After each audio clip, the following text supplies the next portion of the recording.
Alors nous allons découvrir cette brochette d'artistes qui nous honorent de par leur présence ce soir au travers d'un interview. Nous allons les interviewer, leur poser quelques questions. C'est vrai que nous les voyons sur les réseaux sociaux. Comme j'ai dit, nous les suivons lors de manifestations, de concerts. Mais ce soir, ils vont s'ouvrir à nous, ils vont se livrer à nous et surtout, ils vont nous partager un témoignage qui, je suis certain, va édifier chacun d'entre nous. Et par la suite, nous aurons le podium avec ces différents artistes encore qui vont nous bénir au travers de ce don que Dieu leur a donné, la musique. C'est un don que moi, j'aurais tellement souhaité avoir, mais à chaque fois que je chante à la maison, je ne sais pas, ma femme, elle ferme les portes. Apparemment, je casse les verres, mais je prie Dieu pour que, pourquoi pas, hein, tout est possible à celui qui croit. Qu'éventuellement, un jour, j'ai également ce don et ce talent. Alors, j'en dis pas plus, et sans plus tarder, je vais faire appel à un artiste que vous avez sûrement déjà entendu parler. Il était ici même avec nous. C'est quelqu'un de la maison, mais qui nous vient de la Belgique. Sans plus tarder, sous vos applaudissements, je vais faire appel à J.D. Emra. Sous vos applaudissements, s'il vous plaît, J.D. Emra.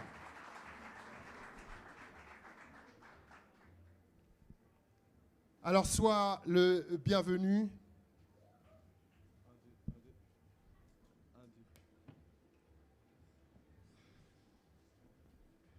Ok. Bonjour à tous. Merci. Sois le bienvenu, J.D. Emra. Merci beaucoup. Merci d'avoir répondu à cet appel. Yes. Tu es un enfant de la maison de ouais, Bethel. Est-ce que tu peux juste te présenter rapidement, peut-être pour celles et ceux qui ne te connaissent pas? Donc, bonjour à tous. Moi, c'est J.D. Imra. Donc, comme il a bien dit, je suis un enfant de Bethel. Donc, moi, je viens de Bethel, Belgique. Je vous passe d'ailleurs leurs salutations. Avant d'aller plus loin, j'aimerais quand même honorer certains hommes. Avant tout, Pasteur Chris, Pasteur KBA, maman. C'est aussi important. Et vraiment, c'est vraiment une grâce de pouvoir me tenir ici. Et aussi, je ne suis pas un électron libre, donc je suis sous un manteau spirituel et j'aimerais honorer mon père spirituel, mon pasteur Richard Ali, qui est le pasteur principal de Bethel, Belgique. Et voilà, hein, je suis un jeune qui sert Dieu. Et c'est tout. Hein. C'est tout. C'est déjà beaucoup.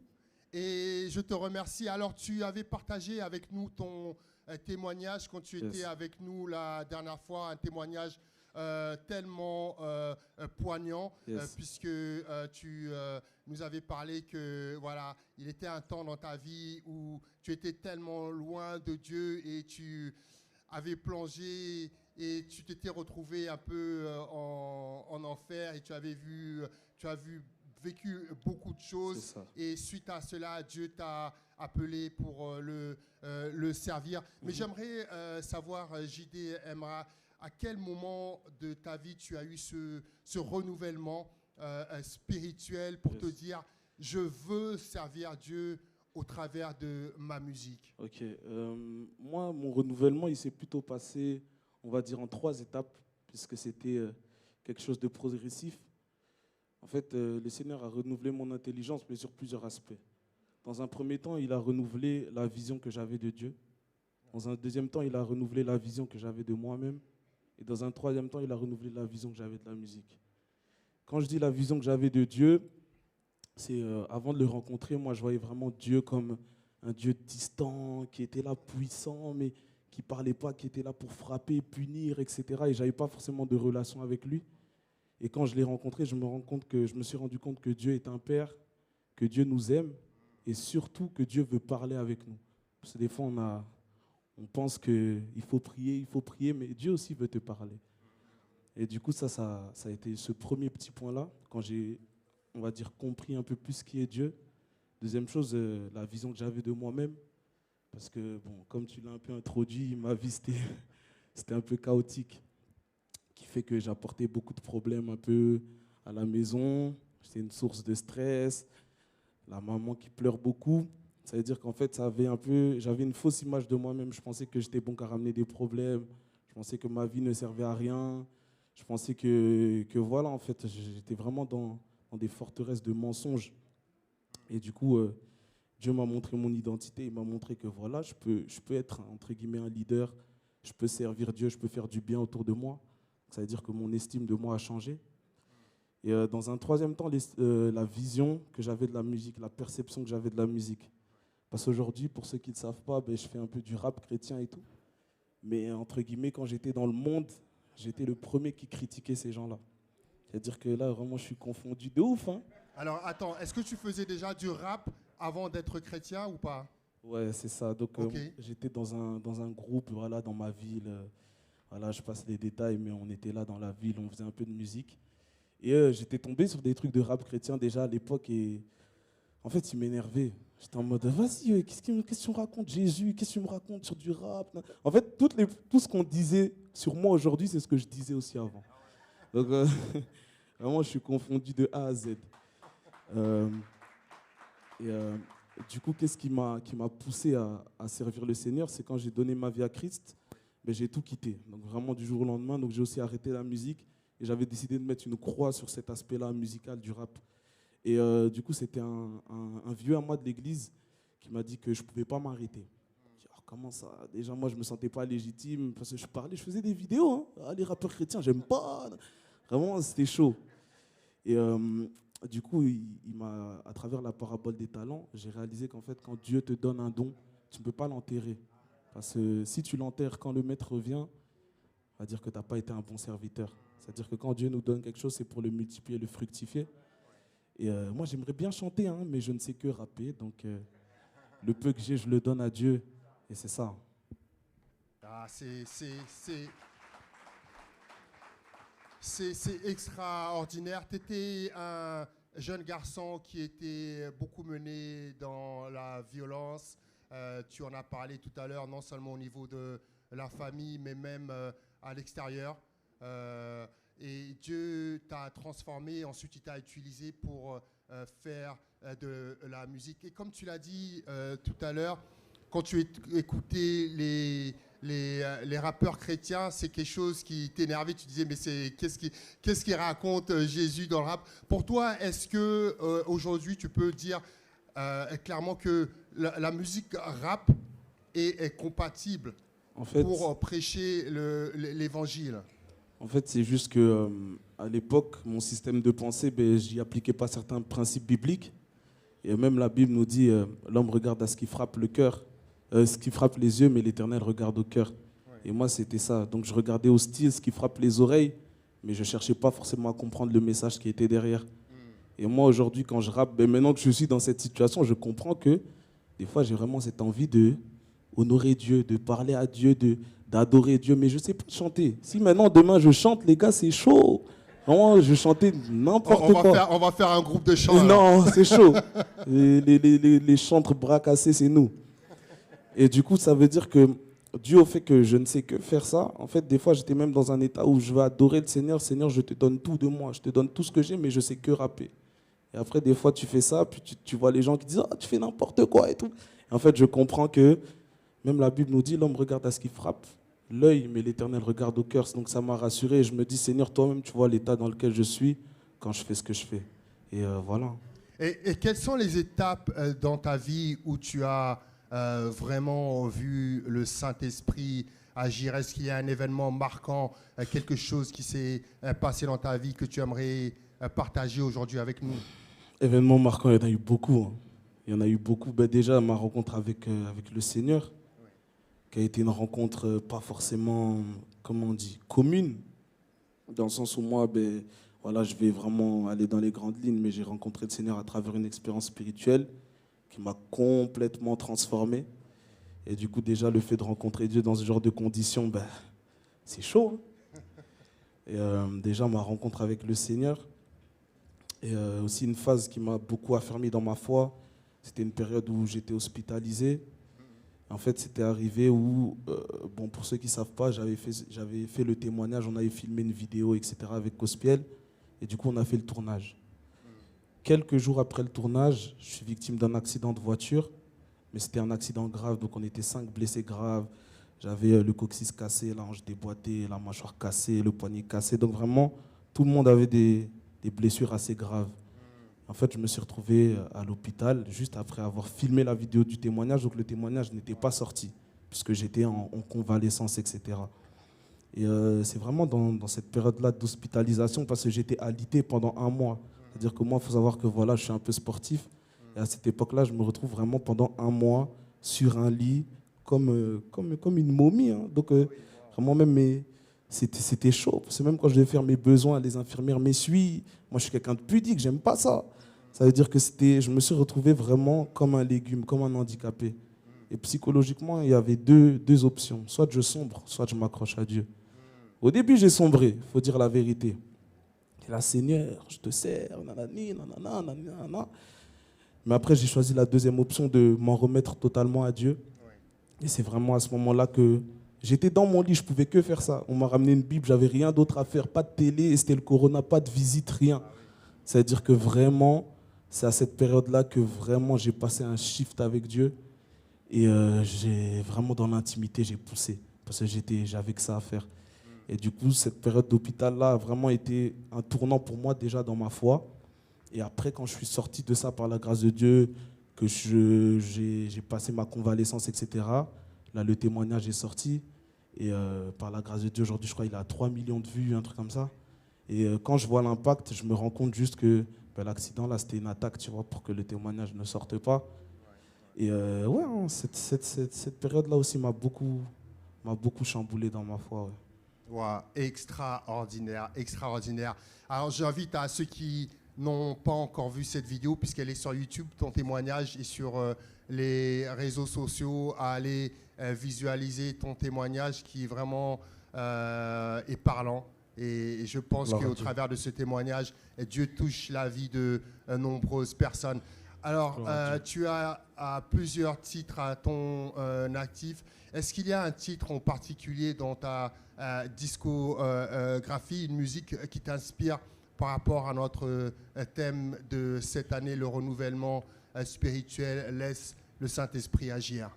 Ouais, en vrai de vrai, le tout premier. Le tout premier, là où, entre guillemets, tout a recommencé pour moi.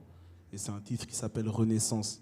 Donc forcément, ça en dit un peu long sur le thème, mais c'est carrément, j'avais mis la voix d'un pasteur qui récitait 2 Corinthiens 5, 17, si quelqu'un est en Christ, il est tout nouveau créé, etc.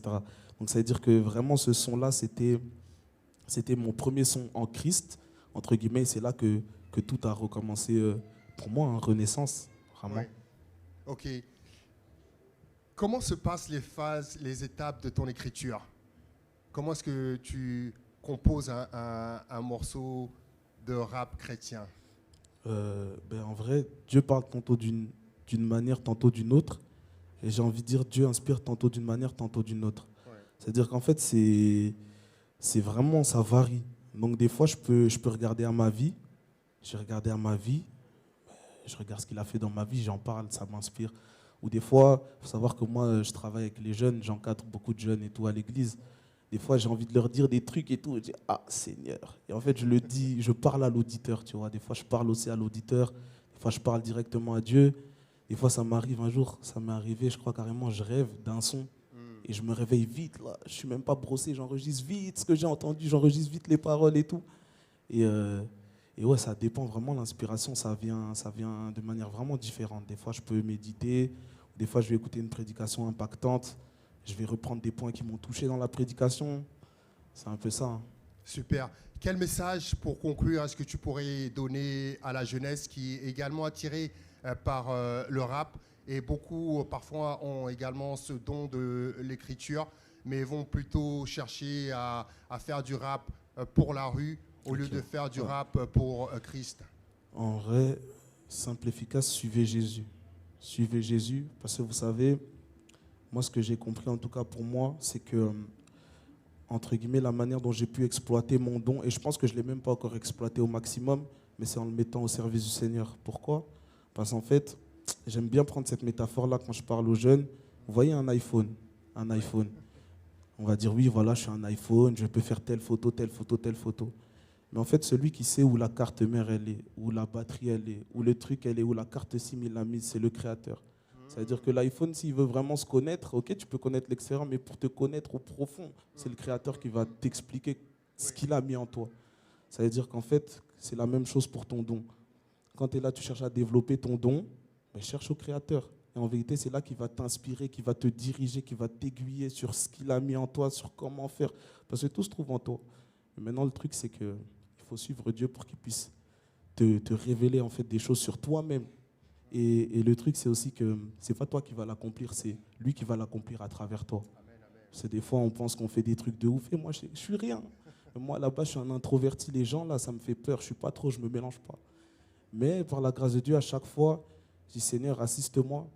Et quand je fais des trucs comme ça, je me rends compte juste que c'est Dieu. Parce qu'à la base des bases, je suis très, très introverti. Et j'ai du mal à m'exprimer devant les gens. Carrément, à l'ancienne, je buguais, tu vois. Là, je m'exprime bien. Donc c'est seulement la grâce de Dieu. Il ne faut pas croire qu'on est qui que ce soit. C'est la grâce de Dieu. Amen, amen. Merci beaucoup, JD, Emra. Merci de t'être ouvert ce soir à nous. Ce n'est pas un exercice facile, mais en tous les cas, on a hâte de te voir sur scène tout à l'heure. Est-ce qu'on peut, s'il vous plaît, applaudir et encourager JD, Emra? On vous en parlera tout à l'heure, mais vous pourrez également suivre les artistes dans leur prochain concert et également album qu'ils produisent. Et sans plus tarder, je vais maintenant faire appel à Esdras. Esdras. Alors Esdras, vous l'avez sûrement vu déjà avec des artistes comme Jonathan Gambella, Michel-Ange Mbanou et d'autres, mais il en parlera avec nous. Comment tu vas, Esdras? Ça va par la grâce de Dieu. Bonjour à tous. Je suis très très content d'être ici. On est content également de te recevoir. Bethel, c'est la maison. Je suis venu ici il y a quelques années avec mon frère, le prophète Jonathan Gambella. Et je suis très content de voir à quel point l'Église a évolué, changé. Et pour ça, je salue le travail du pasteur, Chris. Bravo. Est-ce que vous pouvez applaudir pour le pasteur, s'il vous plaît? Et j'ai été étonné et nostalgique de voir Papa Massamba. Il va peut-être même plus se souvenir de moi, tellement j'étais petit. Mais papa, c'est toi qui nous as initiés dans la musique. Donc aujourd'hui, quand on te voit comme ça fait trop plaisir. Oh là là. Voilà. Dieu est bon. Yes. Waouh. Alors, Esdras, est-ce que c'est ton vrai prénom? Esdras, c'est mon vrai prénom. Ouais. Ok, c'est ton vrai prénom. Non, je suis congolais. Ah.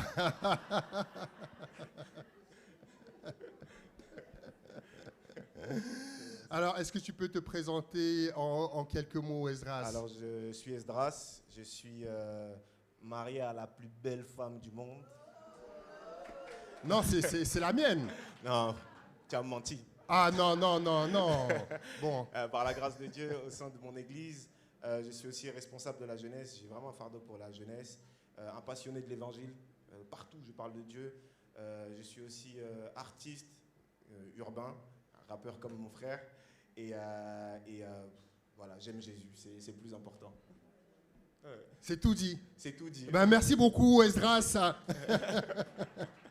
Non, on va quand même essayer d'en savoir un peu plus sur toi. Donc, comme je l'ai dit, tu es un artiste quand même qui a collaboré avec énormément d'artistes de renom. Et que Dieu te bénisse parce que ce que tu fais, c'est vraiment formidable. Et on ne peut que remercier le Seigneur pour le talent qu'il t'a donné. À quel moment de ta vie tu t'es dit, je veux servir Dieu au travers de la musique? En fait, moi, mon témoignage, comme je disais, je suis fils de pasteur. Donc, je suis né dans l'église. Je suis né dans l'église et ma mère me disait que quand ils avaient leur temps de prière, de retraite, à chaque fois qu'il y avait de la musique dans le ventre, je bougeais déjà. Et donc, en gros, j'ai été un enfant qui est né et qui a été consacré à Dieu. En grandissant, voilà, mes premières années de vie, jusqu'à début d'adolescence, j'ai grandi à Sarcelles, à Gare Sarcelles. Et c'était vraiment le fief du rap français à l'époque. Et du coup, j'ai été influencé par toute la culture hip-hop, etc. Ce qui fait que quand j'arrivais à l'église, à cette époque-là, bah, il y avait un espèce de décalage entre c'est la musique qui me parlait moi et la musique qui était jouée à l'église. Du coup, il y avait je me sentais pas forcément à ma place. Jusqu'à ce qu'il y ait le phénomène Makoma qui vienne, qui nous montre que le rap chrétien et tout, c'est possible, etc. Et là, ça m'a un petit peu influencé. Mais entre-temps, j'ai quand même commencé à développer mon don pour la musique parce que bon, fallait que je fasse quelque chose à l'église. Donc j'ai commencé à apprendre à jouer du piano, j'ai commencé à apprendre à jouer de la batterie, j'ai commencé à apprendre à jouer de la guitare, de la basse. Et très vite, très vite, j'ai eu un certain niveau qui m'a permis justement de jouer avec des artistes de l'époque, Maman Blanche Tudilou. Il y avait plein d'artistes du Congo qui venaient. Quand ils venaient, bah, je les accompagnais. J'étais tout petit. Quand je jouais la batterie, j'étais tellement petit qu'on entendait mais on ne voyait pas le batteur. Tu vois, ça c'était moi.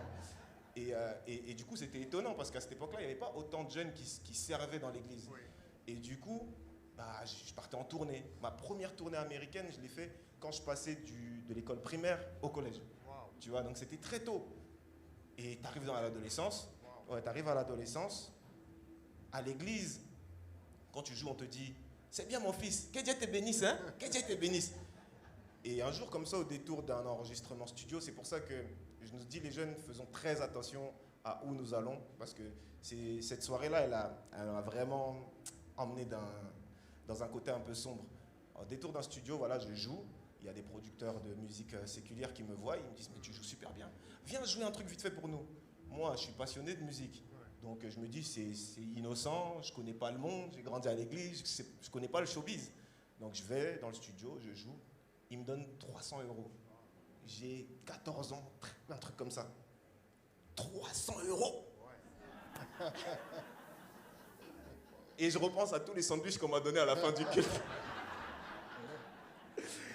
Et je dis, en fait, c'est ça la vie.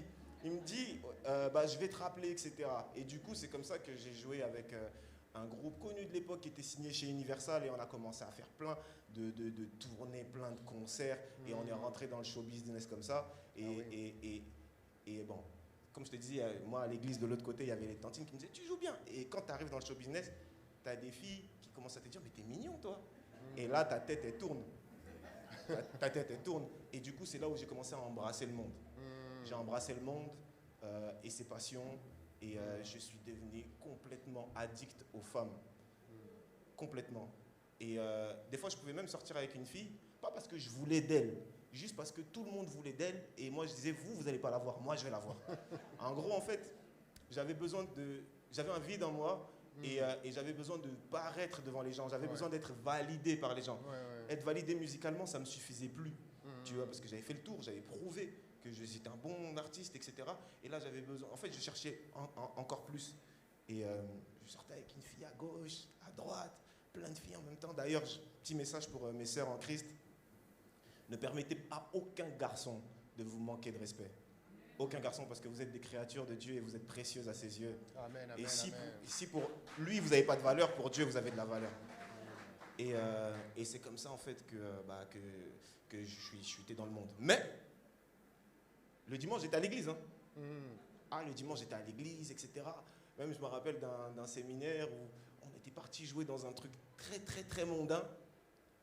Et comme par hasard, ce jour-là, à l'église, c'était un prophète qui prêche.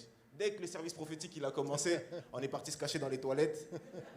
On avait peur qu'ils disent « Je vois un jeune garçon par là. » Donc, en fait, c'est pour dire que... je suis un enfant de l'église qui a grandi dans l'église et je m'adresse à un jeune qui est là et qui pense que sa place n'est pas en Christ.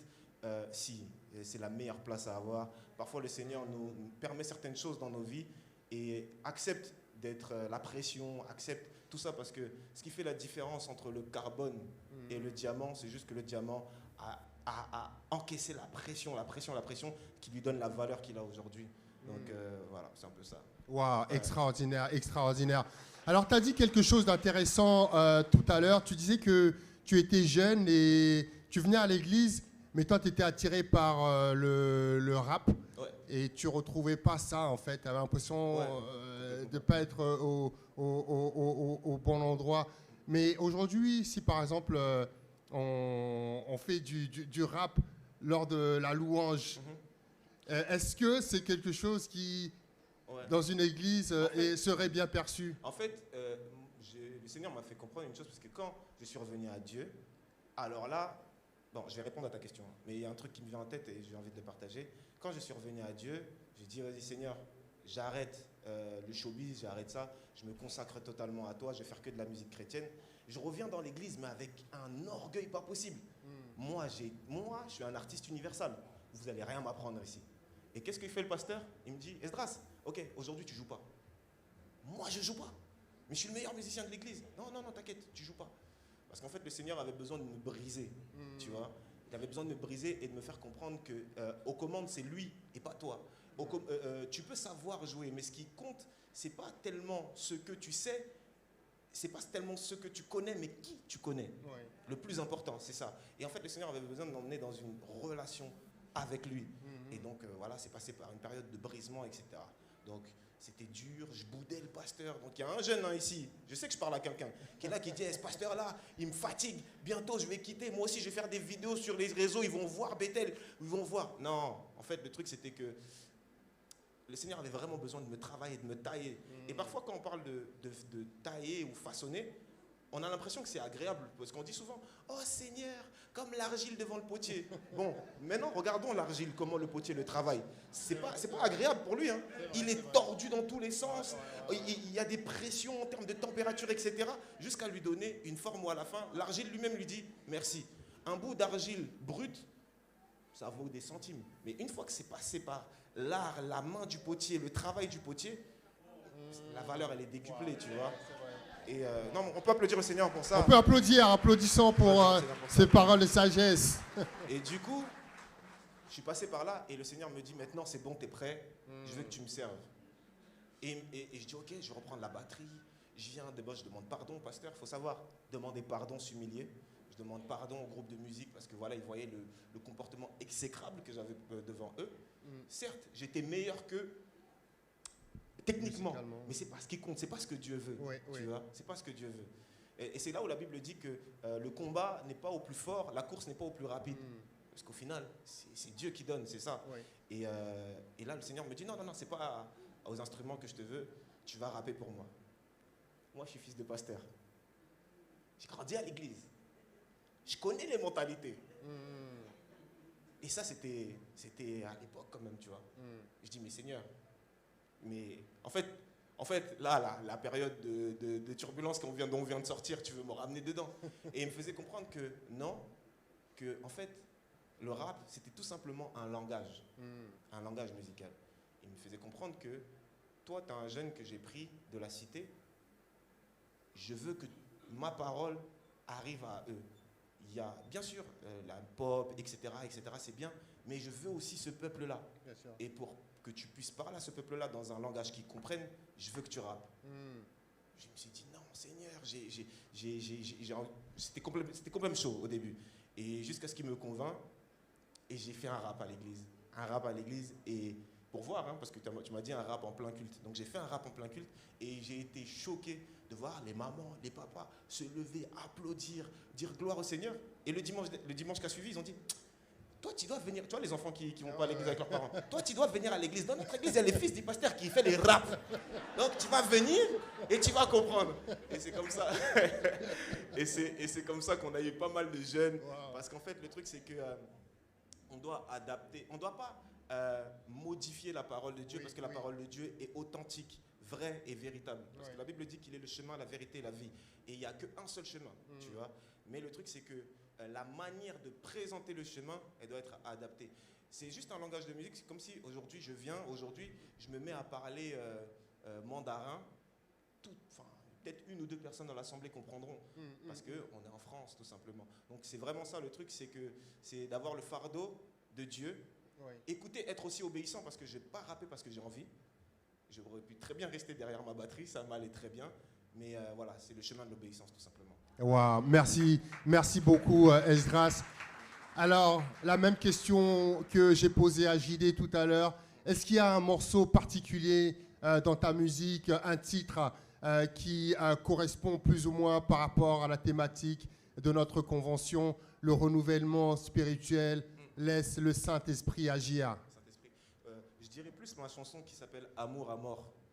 Amour à mort, dans cette chanson, je parle du sacrifice de la croix, Ok. par lequel, en fait, l'acte dont les ordonnances nous condamnaient a été déchiré.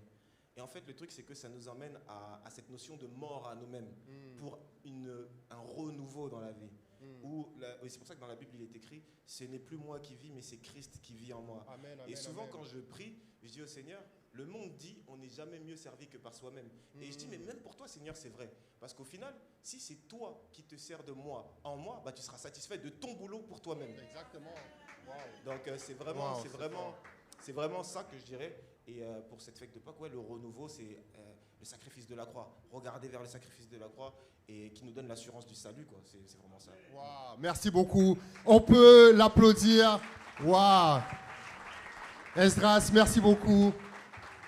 On a hâte de t'entendre tout à l'heure au travers de ce don que Dieu t'a donné. Notre prochain artiste est quelqu'un également qui a commencé à servir le Seigneur dès son plus jeune âge et qui aujourd'hui sillonne également le monde pour apporter ce message de la bonne nouvelle. Vous l'avez déjà sûrement entendu sur vos radios ou sur les réseaux sociaux. Nous faisons appel à Rabbi le Prince. J'ai cru que tu avais pris la fuite. Ça va? Désolé, j'étais en train de prier. Ah. J'ai entendu mon prénom, j'ai couru. Bonjour à tous en tout cas. J'espère que vous allez bien. Ben, et toi, Rabbi, comment tu vas? Ben, moi ça va. Je reprends un peu mon souffle parce que c'est. Non, c'est grand. Hein. Prends ton souffle. J'avais l'impression d'être dans un lycée. Moi ça va très bien. Prends ton souffle. C'est vrai que tu as posé la question comment ça va, et c'est vrai que vous qui êtes au devant de la scène, bien souvent vous inquiétez des âmes pour lesquelles Dieu vous a appelé, au travers de la musique, vous bénissez les différentes personnes. Mais c'est vrai qu'on ne prend pas toujours le temps de vous poser la question à vous, comment ça va? Et je suis content d'entendre que tu me dises aujourd'hui, ça va. Et c'est une joie pour nous de te recevoir encore avec nous ce soir. Tout à l'heure, tu nous béniras au travers de la musique. En introduction, je disais que tu es un serviteur de Dieu et que Dieu a commencé à t'utiliser dès ton plus jeune âge, je pense aux alentours de 14, 15 ans. Est-ce que tu peux nous en dire un peu plus sur déjà la façon dont toi-même tu as connu le Seigneur, et ensuite comment est-ce que Dieu t'a utilisé pour le servir au travers de la musique? Très bonne question. Déjà, je tiens à dire que tu as soulevé un point qui est vraiment important. On ne demande jamais aux chantres comment ils vont, alors que je pense que on est au devant de la scène, on conduit le peuple, on sourit, mais on traverse des moments très compliqués. Moi, par la grâce de Dieu, ça va. J'ai traversé des moments quand même compliqués. Bon, là, je suis fatigué parce que je ne dors pas la nuit. J'ai un enfant, j'ai un fils depuis 2 mois. Donc, félicitations, à quel âge? Il a 2 mois. Ah, 2 mois. Ah, là, tu vas être dans les couches, réveillé le matin, là toute la nuit. Là, en fait, vous me voyez là, mais là, je suis en de veiller, le petit, je suis KO. Donc, s'il vous plaît, vraiment tout à l'heure, aidez-moi, s'il vous plaît. C'est Dieu qui te forme. Voilà, donc aidez-moi. Mais sinon, pour répondre à ta question, c'est vrai que j'ai commencé très tôt. Après, moi, j'ai un peu suivi le témoignage de mon frère, JD. Moi, j'aime bien dire aux gens, je n'ai pas le témoignage comme tout le monde. C'est-à-dire, ouais, j'étais dans la drogue. Moi, j'ai un témoignage classique dans le sens où j'ai grandi dans une famille chrétienne. Je n'ai pas connu forcément, j'ai jamais bu d'alcool, j'ai jamais vendu de drogue. J'ai connu les filles, on va dire, entre guillemets, assez tard, dans la vingtaine. Mais j'ai vécu quand même. En fait, moi, j'ai grandi à Sarcelles, je suis un enfant d'à côté. Je suis à côté, moi. Moi, j'ai grandi dans la Caillée, vraiment. Sarcelles, c'est la Caillée. Tu es à la maison, tu n'es pas des paysagers ici. Ici, c'est la Caillée. On est en Christ, mais voilà, la Caillée quand même. Et puis, mais voilà, j'étais en Christ, mais j'étais quand même dans la rue, dans le sens où je voyais mes amis qui vendaient de la drogue, je voyais tout ce qui se passait, mais je n'ai jamais touché à ces choses-là. Donc j'ai pu voir, et je pense que c'est vraiment la grâce de Dieu qui m'a vraiment gardé. Parce que moi, depuis le plus jeune âge, Dieu me dit que j'étais vraiment mis à part. Donc je pense que si je touche à ce genre de choses, je ne pense pas que je serais là aujourd'hui. Mais moi, par contre, mon témoignage par rapport à ça, je n'ai pas peut-être connu toutes ces choses-là. Mais voilà, je peux dire les termes, non? On peut dire, non? Moi, j'ai baigné dans la masturbation, fort. Et c'est quelque chose c'est un fléau qui frappe la jeunesse, je pense. Et c'est un sujet qui est très tabou. Donc je pense que dans les églises, on a un peu du mal à en parler, alors qu'il y a beaucoup, pas de chiffres, mais beaucoup de jeunes qui souffrent de ça en silence. Et moi, aujourd'hui, j'ai envie de briser ce silence-là, dire à un jeune que tu n'es pas seul. Tu peux t'en sortir, fais confiance à Christ, tu peux sortir de ça. Le diable est un menteur, tu n'es pas emprisonné dans ça. Les gens peuvent te comprendre aussi et personne ne te jugera par rapport à ça. Même si quelqu'un va te juger, en vérité, personne ne te jugera. Donc moi, j'ai baigné dans ça pendant longtemps. Grâce à Dieu, je me suis sorti de ça, hein, franchement. J'ai baigné dans ça pendant longtemps et ça m'a pourri la vie, concrètement. Parce que du coup, tu tombes quand même dans le paraître, tu es là. Je peux être là, on sourit, on parle. Mais ça affecte ton spirituel. Et plus ça te ronge spirituellement, plus physiquement ça prend.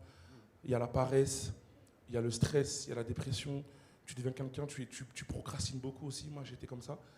Mais Dieu m'a fait grâce, j'ai pu m'en sortir. Amen. Et franchement, je rends grâce à Dieu, vraiment. Ça a été un calvaire, mais j'en ai parlé. Il faut vraiment en parler. Et il ne faut pas s'arrêter là, mais c'est un processus. Il faut en parler, il faut prier, il faut chercher vraiment. Il n'y a pas de délivrance, il n'y a pas d'esprit de masturbation, non. La masturbation est un péché qui est, on va dire, dans le grand groupe de l'impudicité. L'impudicité, en soi, ce n'est pas un esprit. C'est quelque chose qui est là, la Bible nous dit de fuir. C'est la seule chose qu'on dit de fuir, en fait. Donc, si tu ne fuis pas, mon gars, tu vas être chopé par ça. Donc, je pense que c'est juste un travail qu'il faut faire. Il faut constamment, comme Paul a dit, vraiment traiter durement son corps jusqu'à ce que le Seigneur revienne. Donc, amen, amen. Merci pour ces paroles. Et la musique, à quel moment de ta vie la musique est arrivée? Moi, la musique, j'ai connu ça tôt parce que mon père, il était batteur, donc à la maison, en soi, la musique, c'était là. Mais j'ai vraiment commencé à œuvrer vers 15 ans, à l'église d'abord, au piano. Pour dire même que quand j'ai commencé, moi, j'étais pas directement... Je connaissais Christ, mais je n'étais pas affermi. Je n'ai pas donné ma vie à Christ. Donc, encore une fois, c'est pour ça que j'aime le dire. Des fois, on voit les gens commencent, etc. On joue à l'église, on a 15 ans. Je me masturbais aussi à 15 ans. Je finis le culte au piano à la maison, je fais. Et puis, je reviens encore. Donc, j'ai commencé là, mais après, j'ai rencontré vraiment le Seigneur à l'âge de 18 ans. Il a vraiment changé ma vie. Mais la musique, ça a vraiment commencé à l'âge de 17 ans. Là où j'ai vraiment pris conscience que le Seigneur avait vraiment besoin de moi. Et c'est par même cet appel-là que j'ai vraiment pris conscience que je devais vraiment arrêter ce que je faisais. Parce qu'il y avait un appel qui était trop lourd, je ne pouvais pas continuer. Alors que on dit c'est de la musique, mais en vérité, et je pense que mes confrères peuvent le témoigner, dans la musique, c'est pas simplement de la musique. Il y a des gens qui nous écoutent. Il y a des vies en fait qui sont engagées. Donc on est obligé de prendre au sérieux ce qu'on fait. C'est compliqué, mais on est obligé de le faire avec rigueur. Et voilà pourquoi à 17 ans, j'ai décidé vraiment d'aller à fond dedans. Et puis on est là aujourd'hui. Et donc, tu as commencé à jouer à l'église, tu jouais d'un instrument, Du tu piano, chantais, du piano. tu jouais du piano. Du piano D'accord. et je chantais aussi en même temps. D'accord. Et c'est à partir de ce moment-là, tu as également commencé à composer tes propres morceaux ou pas? Non, j'ai commencé à composer bien après moi. Et le premier morceau que j'ai composé, je ne l'ai pas composé. C'est une inspiration vraiment qui m'est venue vraiment en plein cul. C'est Fais-moi monter. Je ne sais pas si quelqu'un connaît ce morceau. J'aime le dire, c'est mon classique à moi. Hein, c'est vraiment, et j'aime vraiment dire ça parce qu'en fait, c'est vraiment un morceau qui m'a été inspiré par le Saint-Esprit. J'ai vraiment pas écrit. C'est-à-dire que si on prend mon téléphone, dans mes notes, j'ai aucune note. J'ai pas écrit ce morceau. On était en période de prière. J'étais au piano. Et puis les paroles me sont venues. Je suis allé au studio. J'ai voulu rajouter des couplets. Dieu m'a dit tu arrêtes, tu laisses le chant comme il est. Et je l'ai laissé comme ça. Et puis voilà. Un couplet a cappella? Fais-moi oui ou non? monter, oh, fais-moi monter dans les hauts. Bon, tout à l'heure, non, tout à l'heure. Ah ouais, on garde pour tout à l'heure. Waouh, est-ce qu'on peut applaudir?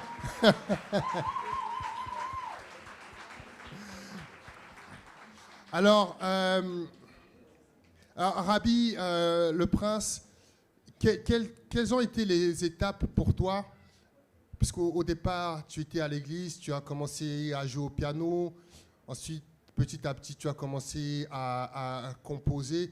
Mais à quel moment tu as pris conscience que vraiment Dieu t'appelait à le servir au travers de la musique? Et comment est-ce que ça s'est passé pour toi? Quelles sont les étapes ensuite qui ont été mises en place pour justement répondre à cet appel? Moi, c'est vraiment Dieu qui m'a appelé. J'aime beaucoup le thème le renouvellement par l'esprit, parce qu'il faut faire toutes choses par l'esprit.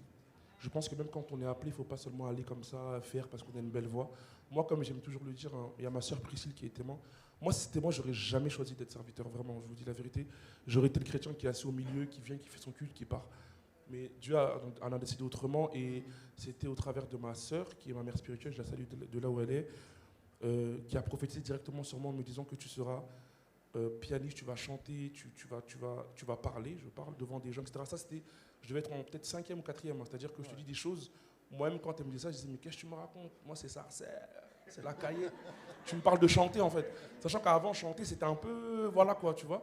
Mais au fur et à mesure, j'ai vu que les choses se sont vraiment faites. Et comme je disais tout à l'heure, c'est vraiment, en fait, je pense que c'est le renoncement aussi. Quand vraiment tu décides de renoncer à ta propre vie, c'est là que Dieu décide vraiment de t'utiliser comme il veut.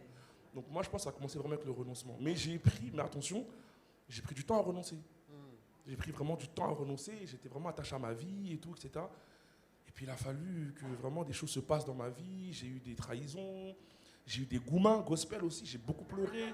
Bref, toutes ces choses-là ont fait que ça m'a aujourd'hui, font le Rabbi juste aujourd'hui, tu vois. Et j'aime le dire aussi d'ailleurs, il faut enlever le prince, c'est Rabbi Pindi. Maintenant il y a un prince, c'est mon bébé, c'est lui le prince. Moi c'est Pindi maintenant, c'est fini le prince. Mais voilà, donc c'est toutes ces choses-là qui m'ont forgé, et je pense qu'ils font que je suis aujourd'hui. Et je pense qu'après, c'est pas forcément, je ne suis pas arrivé, j'aurai d'autres épreuves encore, mais à la hauteur de ce que je suis aujourd'hui. Donc c'est le renoncement, moi, qui a fait que vraiment j'ai pu me lancer. Si ce n'était pas le renoncement, je n'aurais pas pu. Waouh. Que Dieu te bénisse. Et aujourd'hui, tu es un artiste vraiment engagé, un serviteur de Dieu. Est-ce que tu aurais un message pour la jeunesse de l'Église universelle? Est-ce que tu as aujourd'hui quelque chose que tu aimerais dire particulièrement à la jeunesse? Moi, je ne suis pas dans les longs discours, hein. Moi, j'ai un message à dire à la jeunesse. Aimez Dieu de tout votre cœur et soyez sincères avec Dieu. Il ne faut pas aller dans les... Voilà. Il y a les réseaux sociaux, surtout TikTok. Moi, TikTok, là, vous aimez bien être sur TikTok, mais quand on regarde vos vies ne sont pas en accord avec le Seigneur. Je me mets aussi dedans. Soyons vrais avec Dieu.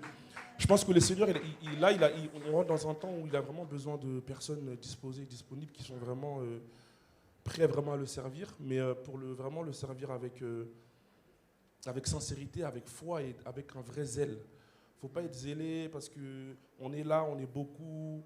Là, je vois des gens qui servent et tout, mais là, ils sont zélés, puis demain, ils ne seront plus zélés. Non. On veut vraiment faire les choses avec cœur, avec l'esprit, et réellement être engagé. Donc moi, j'aimerais dire à un jeune, sois engagé, et sois-le pour de vrai, et ne regarde pas aux autres qui te diront, ouais, t'es trop chrétien, parce que moi, c'était ça avant. Oui. Moi, quand j'étais plus jeune et que j'allais à l'église, j'avais honte. Quand on rentrait, par exemple, à la gare de Sarcelles, parce qu'ils connaissent, quand on longeait le marché, mais je me cachais derrière les voitures parce que j'étais habillé en costume. Et je voulais pas que mes amis voient que je sortais de l'église. Maintenant, je suis fier de dire à mes gars de Sarcelles, j'étais à l'église, je chante. On m'appelle même le pasteur. Oui, appelle-moi pasteur. Je vais prier pour toi. Mais voilà, je suis jeune, mais je suis aussi équilibré. Encore une fois, ma soeur, elle sait comment je suis. Grand taquineur. Je suis équilibré. C'est-à-dire que je ne suis pas le TTS, je ne connais pas, oui, je connais tout. On connaît les artistes, on connaît le football. On est équilibré, mais on est engagé, on est sérieux. Et on n'a pas honte de notre foi, on est intègre. Peu importe où je vais aller, moi, c'est Jésus. Viens pas me parler d'autre chose, moi, c'est Jésus, frère. Amen. Donc voilà, c'est un peu ça. Amen. Alors, tu écris énormément. Tu composes également beaucoup de morceaux. Est-ce qu'aujourd'hui, tu dirais que tu écris autant qu'au début, puisque tu as également maintenant une vie de famille, tu travailles aussi, je pense. Ouais, comment est-ce que ça se passe dans la vie d'un artiste? On a moins un peu, on en profite un peu dans la vie d'un artiste chrétien. Comment ça se passe? Moi, après, moi j'aime bien dire, moi je suis personne, moi, tu vois. Mais bon, j'écris toujours, c'est important. D'ailleurs, il y a l'album qui arrive cette année. Acclame pour moi, s'il te plaît, l'album, il arrive enfin. L'album arrive cette année. J'ai beaucoup écrit, par exemple, pour l'album. Et sincèrement, j'ai vraiment écrit ma vie. Vraiment, j'ai vraiment écrit ma vie. J'ai même pleuré sur des sons à moi-même. C'est-à-dire, j'écoutais ma voix parce que c'était vraiment un témoignage. Mais sinon, comment ça se passe? Moi, généralement, bon, c'est pas pour me la péter, mais... En fait, j'arrive pas, moi, à être assis. Je sais pas après comment ils sont, les frérots, mais moi, j'arrive pas à écrire à la maison. Tu vois. Moi, s'il faut que je sois en studio, tu mets la prod, et là, je commence vraiment à être inspiré. Et j'arrive pas à écrire chez moi. Je sais pas, il y a un truc... tout va bien chez moi, hein, croyez pas. Hein. Mais je sais pas. En fait, il faut vraiment que je sois dans l'atmosphère, en fait, pour vraiment m'imprégner du morceau et que je puisse vraiment écrire. Et quand j'écris, je commence toujours par les refrains. Je me laisse guider par le Saint-Esprit. Et après voilà, j'écris ma vie, j'écris la vie des autres. J'écris un peu de tout. Comme il a dit, je prends vraiment de tout. Et j'écris. Des fois même, je demande aussi aux gens ce qu'ils traversent pour que moi, je puisse écrire aussi. Amen, amen, amen, amen. Est-ce qu'il y a parmi un de tes morceaux un titre qui te parle par rapport à notre thématique de cette année, le renouvellement spirituel, laisse le Saint-Esprit agir? Il y a un morceau, vous allez dire je fais la promo mais je suis obligé, c'est un morceau de mon futur album qui n'est pas sorti, qui s'appelle Nouvelle Saison. C'est mon morceau préféré, c'est le meilleur morceau que j'ai pu écrire de ma vie.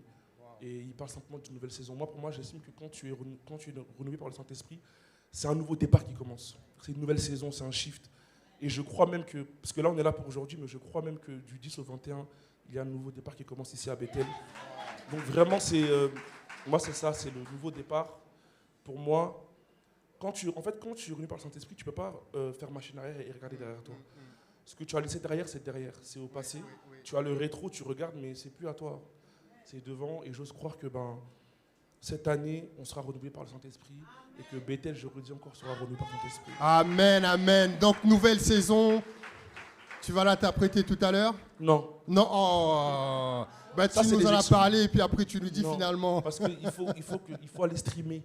Il faut streamer les artistes, on a besoin d'argent pour faire des projets. Allez tous streamer Rabbi le Prince sur les différentes plateformes. Est-ce qu'on peut applaudir pour Rabbi le Prince? On a hâte de te voir tout à l'heure sur scène, Rabbi. Que Dieu te bénisse. Merci beaucoup, Rabbi. On peut l'applaudir, s'il vous plaît.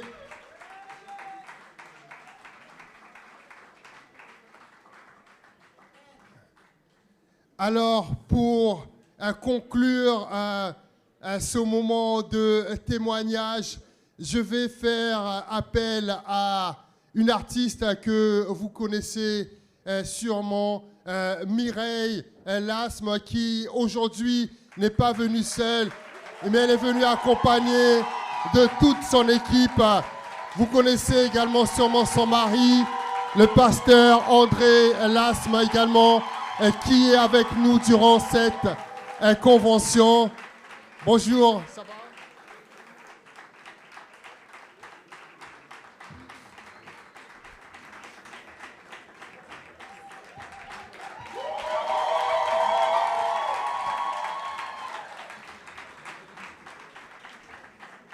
Alors, bonjour, comment vas-tu? Ça va très bien. Bonsoir à tous, soyez bénis. Est-ce que vous allez bien? Amen. Je suis contente en tout cas d'être parmi vous. Ben, écoute, nous aussi, on est contents de te recevoir. Amen. Alors, je te laisse te présenter en quelques mots déjà. Amen. Merci en tout cas. Déjà, j'aimerais saluer le père de la maison, pasteur Christian, ainsi que la servante de Dieu Léa, toute la famille Bethel, maman, Dieu vous bénisse. Et pour faire court, je suis la servante de Dieu Mireille Lasme. Je dirais que je suis une enfant de Dieu. Je suis pasteur, cofondatrice des églises Amour de Dieu, qui prêche que l'amour de Dieu et le pardon de Dieu. En dehors de ça, je suis mariée au pasteur André Lasme, qui est ma moitié, je dirais mon jumeau côté masculin. Nous sommes mariés maintenant depuis, ça fait bientôt 17 ans, ça fait plus de 20 ans qu'on se connaît. Okay. Ensemble, nous avons 3 merveilleux enfants et nous dirigeons l'église Amour de Dieu qui est présente un peu partout dans le monde, qui compte plus de 2000 âmes aujourd'hui. Wow. Merci beaucoup. Alors Dieu fait de grandes choses en effet au travers de votre ministère, avec ton mari également. Vous êtes pleinement engagé pour propager ce message de la bonne nouvelle de Christ ressuscité, également de son amour. Et merci encore pour ton mari qui également fait partie des pasteurs qui interviennent pour notre convention, puisque nous avons cette grande convention de Pâques. Et donc le pasteur Lasme également qui fait partie. Alors, la musique, à quel moment de ta vie est apparue la musique et à quel moment Dieu s'est révélé à toi en te disant « Je veux t'utiliser au travers de la musique ». Est-ce que tu peux un peu nous en parler? C'est une très belle question. Comme on est un peu pris par le temps, je vais essayer de tout résumer. Déjà, mes frères ont très, très bien témoigné. J'aime beaucoup leurs témoignages parce qu'ils ont été vrais, ils ont été sincères. Pour être honnête avec toi, je ne suis pas arrivée à la musique parce que je voulais arriver à la musique. De base, j'étais très carriériste. Moi, c'était vraiment le travail parce que je voulais faire beaucoup d'argent. Je travaillais en banque d'investissement, je voulais faire beaucoup d'argent dans le pétrole. Et Dieu avait un autre plan pour moi. Alors, il faut savoir que Dieu s'est révélé à moi pour me dire que j'allais chanter. Je n'avais pas prévu chanter.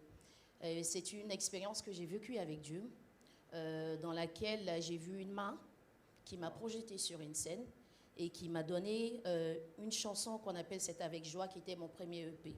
Et j'entendais des musiciens, j'entendais la musique un petit peu jouer partout. Et le Seigneur me donnait comme ça des directives dans cette vision. Il me disait que tu allais chanter pour gagner des âmes. Et si tu me permets, j'aimerais te dire une chose, c'est que quand Dieu nous appelle, qu'on soit évangéliste, qu'on soit pasteur, apôtre, chantre, tout ce qu'on fait en fait, c'est pour gagner les âmes.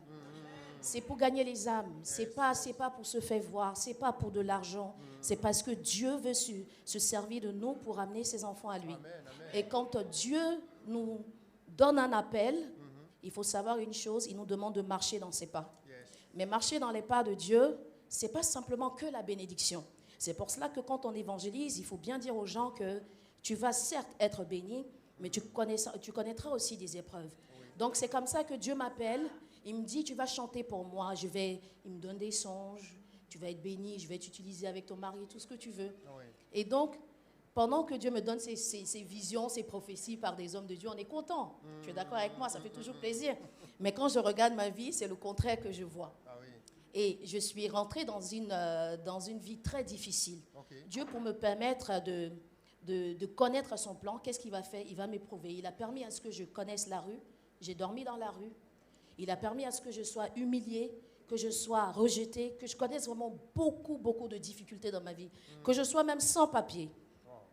J'ai une de mes sœurs ici, qui est Maman Léa, avec qui j'ai eu l'opportunité d'aller à l'école. J'étais sans papier. C'est-à-dire, j'allais à l'école. Si certains se souviennent, je n'avais pas de manteau. Je tirais comme ça mon pull dans la main et je n'étais pas la personne avec qui il fallait marcher. Tu comprends? Donc, quand tu vis toutes ces choses-là, tu te dis, est-ce que Dieu, qui est un Dieu bon, qui est un Dieu merveilleux, comment est-ce qu'il peut permettre à ce que tu sois autant humilié par la vie? Comment est-ce qu'il peut permettre à ce que les gens se moquent autant de toi? Pas pour les papiers simplement, parce que j'étais aussi à la rue. Et quand on vit des épreuves, qu'est-ce qui se passe? Quand on n'a pas une relation avec Dieu, on commence à développer quoi? De la colère, de la haine. On commence à murmurer. On commence limite à renier Dieu. Et moi, c'était comme ça. J'avais fini mes études et je n'avais pas de travail. Je ne pouvais pas travailler. C'est un de mes témoignages, par exemple. Et donc, je commençais à murmurer. C'était dur. Je me disais, mais Seigneur, tu me donnes des prophéties, mais je vois que le contraire. Seigneur, tu me dis que tu vas m'utiliser, mais je suis dehors. Comment est-ce que tu peux me laisser comme ça, moi, une jeune fille? Tu ne veux pas que j'aille me prostituer, mais pourquoi tu permets à ce que je vive autant d'humiliation dans ma vie? Qu'est-ce que j'ai fait? Et la colère entre. Donc, tout ce que je faisais ne marchait pas. Et j'aimerais m'adresser ici à quelqu'un ce soir. Peut-être que tu traverses des moments difficiles. Lorsque tu es éprouvé dans la maladie, c'est parce que Dieu est en train de te préparer pour pouvoir guérir les autres qui sont malades.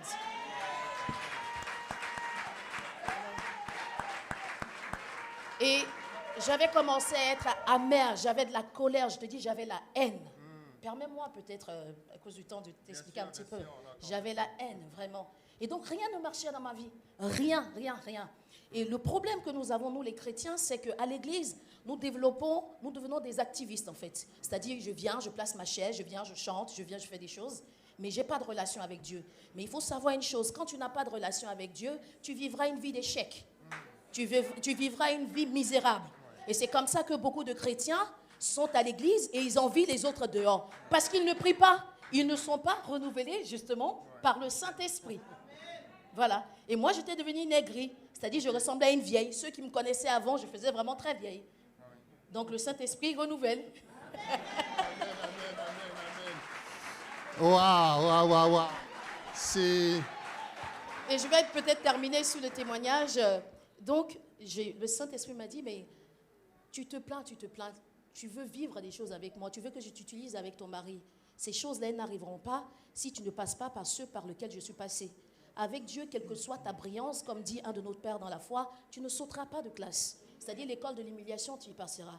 L'école de la souffrance, tu y passeras. L'école de la trahison, tu y passeras. Si tu veux servir Dieu, que tu es présent dans la salle et que tu veux que tout le monde t'aime, je t'invite à sortir de la salle.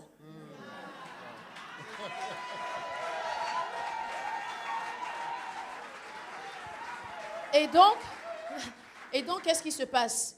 Il faut accepter de porter sa croix. Christ dit, celui qui veut me suivre, qui renonce, qui prenne sa croix, n'est-ce pas? Ta croix, ce sont tes épreuves. Et moi, tant que je ne prenais pas cette épreuve-là pour dire, Seigneur, je suis prête à payer le prix en m'humiliant, en pardonnant, le Seigneur m'a dit, et j'ai vécu une expérience avec Dieu, parce que tout était bloqué. À un moment donné, Christ dit quoi? Venez à moi, vous qui êtes fatigués et chargés. Est-ce que tu es fatigué de ton épreuve? Et je crois que tu es fatigué de ton épreuve. Mais lorsqu'on est fatigué, ce n'est pas se plaindre. C'est aller harceler Dieu dans la prière. Et donc, je suis partie dans la prière, j'ai harcelé Dieu. J'ai dit, Seigneur, tout ce que tu me diras de faire, je le ferai. Mais de grâce, sors-moi de là parce que je suis fatiguée. J'ai tout essayé. Tout, CV, tout ce que tu veux. Les gens m'ont humilié. Seigneur, je suis fatiguée. Fais quelque chose. Et c'est comme ça que j'ai vécu une expérience avec Dieu dans laquelle, justement, qui est la base de notre ministère, où j'ai entendu audiblement la voix de Dieu me dire, car la base de ma puissance se trouve dans l'amour et le pardon.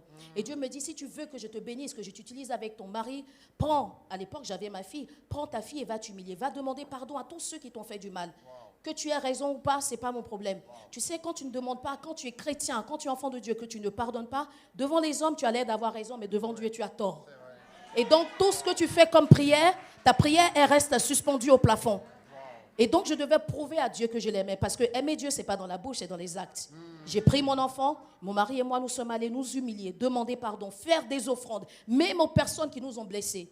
Aimer Dieu, ce n'est pas dans la bouche. Et en faisant ça, Dieu a ouvert les portes. Wow, c'est extraordinaire. Alors, c'est vrai que lorsqu'on vous voit sur les réseaux ou autres, on se dit merci Seigneur, wow, c'est formidable, Dieu l'utilise. Mais c'est comme le frère a témoigné tout à l'heure, on voit le vase, mais on ne sait pas tout ce par quoi le vase a dû passer, tout ce qu'il a dû endurer pour en arriver là. Et merci parce que c'est vrai, ce cœur ouvert, ça nous fait prendre conscience qu'il faut une vie de sacrifice et il faut être prêt à endurer énormément de choses.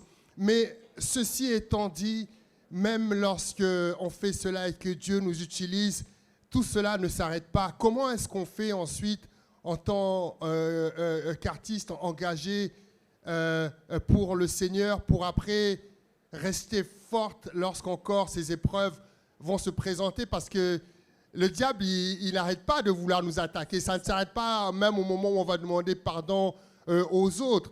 Mais en tant qu'artiste ensuite exposé, on doit davantage faire attention à notre vie. Alors, comment est-ce que toi, tu gères cela aujourd'hui? Pour être honnête avec toi, je dirais qu'il faut avoir un objectif dans la vie. Quand je vais au restaurant, c'est pour manger. Je vais à la piscine, c'est pour me baigner. Quand je viens à l'église, c'est pourquoi? C'est pas pour avoir de l'argent, c'est pour être sauvé. Et c'est pour aller au ciel. Donc, sans crucifixion, sans mort, il n'y a pas de résurrection.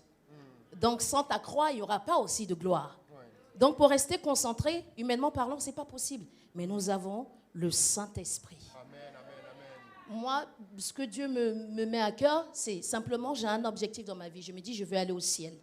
Donc, comme je veux aller au ciel, j'essaie de mon mieux, avec l'aide de Dieu, de pouvoir ressembler à Christ. Ce n'est pas facile, mais il faut avoir le Saint-Esprit. Saint-Esprit de Dieu, aide-moi à pardonner. Saint-Esprit de Dieu, aide-moi à m'humilier. Mais il faut surtout, au-delà de ça, avoir une vie de sacrifice, comme tu l'as dit tout à l'heure. Et ça, j'aimerais m'adresser à chacun d'entre nous ici. Pourquoi? Marie et Joseph ont été capables de laisser tout derrière, leur business, leur vie, pour aller sauver Christ, qui était quoi? Qui représente quoi? L'Église. Pourquoi? Parce que Hérode voulait tuer Christ. D'accord? Aujourd'hui, qu'est-ce que nous sommes prêts à sacrifier pour pouvoir sauver des âmes? Qu'est-ce que nous sommes prêts à sacrifier pour pouvoir garder notre relation avec Dieu? Il faudrait que tu sois prêt à sacrifier ton orgueil, faudrait que tu sois prêt à sacrifier ton temps, ton argent dans l'œuvre de Dieu. Dis Amen. Alléluia. Dans ton cas également, ta carrière, puisque tu en as parlé tout à l'heure, toi, tu étais énormément centré sur ta carrière, Oui. mais tu as voulu faire ta carrière principalement pour propager l'évangile de Dieu. C'est ça. Je dirais carrière, c'est pas, pour moi, c'est pas vraiment le bon mot. Je dirais que c'est un ministère d'aide. Aujourd'hui, ce n'est pas une carrière que je poursuis. Mon ministère permet à l'Église de grandir. Mon ministère amène des âmes à l'Église et mon ministère amène aussi des âmes à Christ. Pas forcément dans notre Église, mais des âmes à Christ. Yes. Donc moi, aujourd'hui, ce qui m'a permis de pouvoir rester dans cette voie-là, c'est surtout, Seigneur, je veux gagner des âmes, je veux rester concentré. Et surtout, aujourd'hui, il y a une polémique un petit peu dans le milieu anglophone. Je vais dire aux gens de ne pas chanter pour de l'argent. Donc, qu'est-ce que Dieu m'a mis à cœur? Je développe des business. J'ai mon entreprise à côté. Pour que demain, je ne vienne pas chanter pour un cachet ou pour de l'argent, mais pour pouvoir bénir les âmes.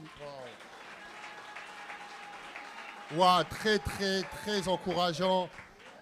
Alors, parmi tes nombreux titres ou morceaux, est-ce qu'il y en a un qui, par rapport à notre thème de cette année, l'année du renouvellement spirituel, laisse le Saint-Esprit agir, te parle plus? Je dirais parmi les derniers chants de mon album, je dirais You are here, simplement qui veut dire tu es là. Ouais. Pourquoi? Parce que parfois, quand on est dans des difficultés, on a l'impression que Dieu n'est pas là, que Dieu ne nous entend pas. Dieu est celui qui est à côté de toi, même quand tu ne le vois pas. Yes. Quand tu pleures, il te voit, il t'entend. Alléluia. Amen, amen. Quand tu es seul, quand tu crois être seul, Dieu est là. Et je dirais, je vais encourager mes frères ce soir pour leur dire que quelles que soient les difficultés dans lesquelles vous vous trouvez, n'abandonnez pas, ne lâchez pas, parce que vous êtes en train de construire votre témoignage pour que demain d'autres personnes soient gagnées à Christ. Amen, amen, amen, amen. Merci beaucoup, Mireille. C'était vraiment un privilège de t'avoir pour ce témoignage, cette interview à cœur ouvert. Que Dieu te bénisse. Nous avons hâte de t'entendre tout à l'heure. Et sous vos acclamations, Mireille Lasme, que nous allons découvrir tout à l'heure.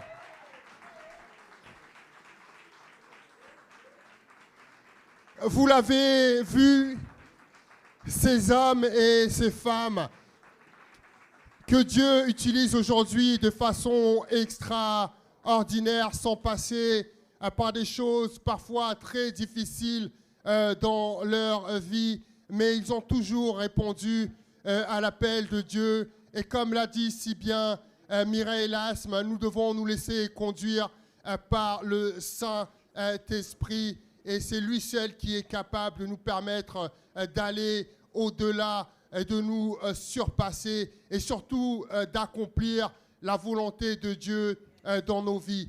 Il utilise ces hommes et ces femmes au travers du chant, mais pour chacun d'entre nous, Dieu a un appel bien précis et nous devons pour cela être à la voix du Saint-Esprit et nous laisser conduire par lui et par lui seul. J'espère que ces témoignages que nous avons entendus ce soir vont encourager chacun d'entre nous à nous surpasser, à aller au-delà de ce que nous avons déjà accompli, parce que la moisson est grande, il y a encore énormément de choses à faire. J'aimerais que tous ensemble, nous puissions encore applaudir ces artistes qui se sont ouverts à nous ce soir et qui ont partagé avec nous des moments intimes, des moments personnels de leur vie. Est-ce qu'on peut se lever, s'il vous plaît,